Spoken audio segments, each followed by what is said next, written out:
Good morning, everybody.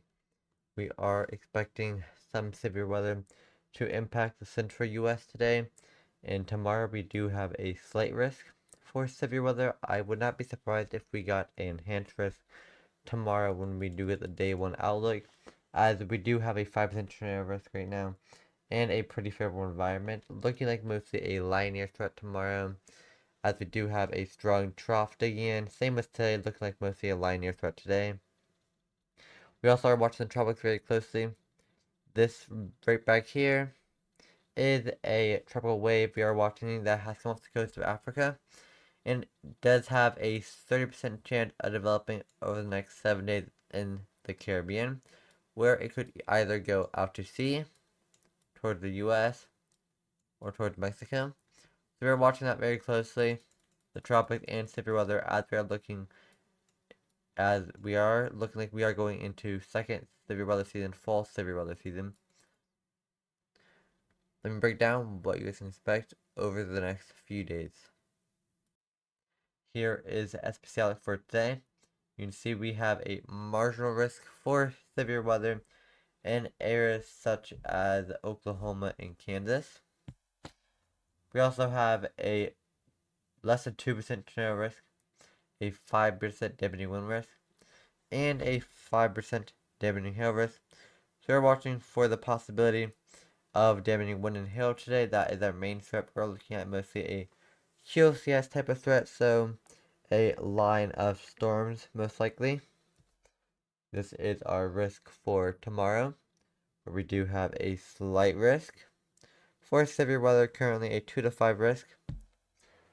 In areas such as Missouri, Arkansas, eastern Texas, Louisiana, Mississippi, Tennessee, Kentucky, and even far south Illinois. We also have a large marginal risk that stretches all the way up into Ohio to Texas. We also, guys, do have a 5% tornado risk for tomorrow. As you can see here, that's our 5%. We also have a 2% that leads up into most of Indiana and starts in far northeast Texas. We have that 5% that is in Tennessee and Arkansas and Missouri, which are our main areas today for tornadoes.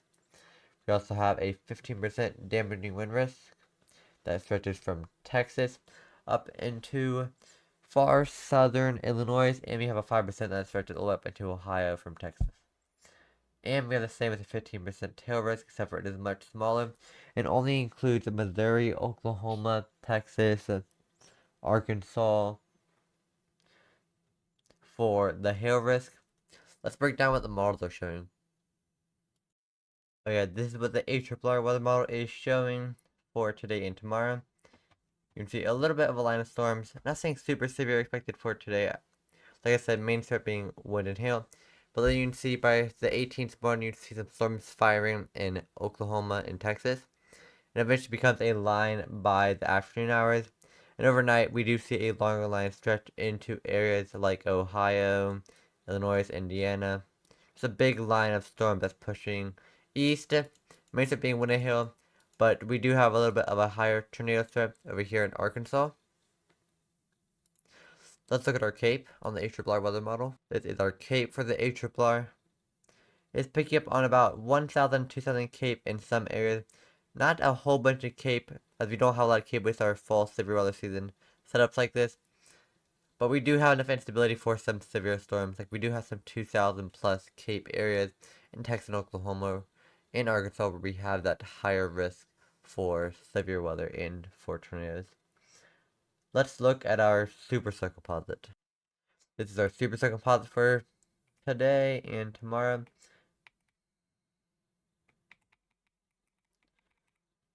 ARRR has some decent supercell composites, about 4 to 6. We're not expecting a big supercell tornado threat today. We're mainly expecting, like I said, guys, we're mainly expecting that QCS is lined up, those big lines of storms pushing through the US, which is our main threat for today. As you can tell, we do have a strong jet stream dipping down too. I can show you guys. This is our jet stream that HRRR is picking up on. It's picking up on a pretty decent trough, dipping in. Not saying super crazy, as the strongest area of this trough will be more to the west and up north. We still do have a decent low level jet down here, where we do have that severe weather event in Ohio area, Indiana, Illinois, Arkansas, Oklahoma, Texas. So like I said, guys, we do have a slight risk tomorrow. I would not be surprised for it in hand, as I do also think that we will have an upgraded wind risk. I do not think we will get higher than a 5% tornado risk. Main threat tomorrow would be wind and hail. Main threat today is also wind and hail, but it's more of a scattered severe weather today. Nothing to be worried about from today, I don't think. I'd definitely still be aware as it is possible for some spin-ups, but it is a less than 2% tornado risk for today. Let's get into the tropics updates. This is our tropical disturbance, guys. This is where that current low pressure system is right now. You see some pretty strong convection already firing off and bubbling around right here where this low pressure system is, more to the south of it. And then you can see that we do have that 30% chance for cyclone formation over the next 7 days, and a low 10% chance for tropical development over the next 48 hours. We also have another tropical disturbance up here. This is likely going to be official. This is just some random tropical disturbance we do have with a low chance for cyclone formation.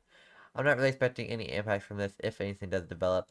Main storm I am concerned about is this storm down here, which if it is able to develop, this likely will go either out to sea towards the US or to Mexico. One or the other. Either way, it looks like it will impact some type of landmass because if it occurs out to sea right here, it will hit Puerto Rico, Dominican Republic, or Cuba. If it goes towards Mexico, it will hit some places in Mexico. And if it goes to the US, it could cause major impact in the US also. So either way, if something develops in the Gulf, the Caribbean, sorry. We definitely are a little bit concerned about that, as we do have the chance for that. Multiple models and ensembles are picking up on that tropical development chance. It's about 50-50 of where it goes currently. Again, this is what it's looking like, that wave. It just came off the coast of Africa a couple days ago. It's about almost in the central Atlantic now. Doesn't look too crazy, but definitely has some colder cloud tops and is starting to develop a little bit already. But energy is not expecting actual tropical development until it gets into this area right here, which is where we have that 30% chance for tropical development. That likely will increase as we go closer and it gets into that area. So you're watching the tropics very closely, guys. That is going to be all for today's video, guys. Thank you all for watching. Make sure you guys subscribe for more videos.